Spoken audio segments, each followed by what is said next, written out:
The internet today. The internet has come a long way since 1960s. So it was uh, though it was born in 1960 or it was invented, but it has survived or it has evolved a long way. That means it is constantly evolving and the future of internet is looking good.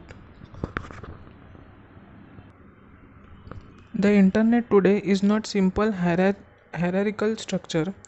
It is made up of many wide and local area networks joined by connecting devices and switching station.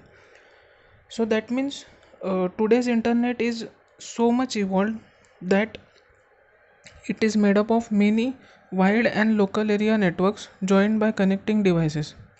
It is difficult to give an accurate representation of internet because it is continually changing. New networks are being added, existing networks are adding addresses, and networks of defunct companies are being removed. That means a lot of changes are happening to the internet nowadays. Today, most end users who want internet connection use service of internet service provider, which is ISP. So for using internet we need internet service provider. There are international service providers, national service providers, regional service providers, and local service providers. That means there are a lot of people who use international ISPs, national ISPs, regional ISPs, local ISPs. The internet today is run by private companies, not by the government. So government is not involved in internet scenario nowadays. International service providers ISPs at top of hierarchy are international service providers that connect nations together. So there are international service provider at top. Now national internet service providers.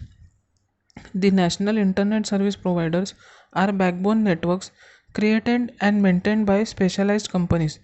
So national ISPs are networks which are created by specialized companies. There are many national ISPs operating in North America. Some of the most well known are SprintLink,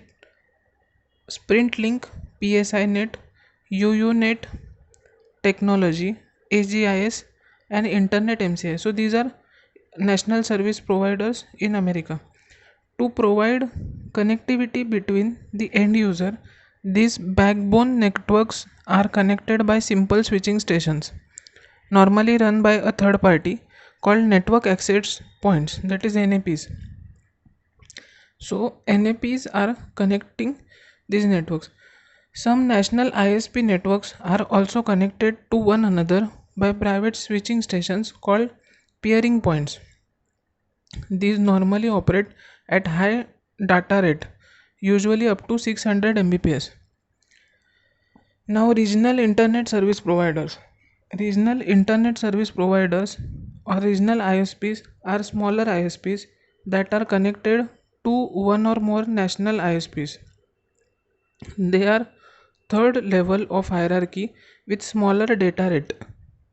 So regional ISPs are at third level. Local internet service provider. Local internet service providers provide direct service to end users.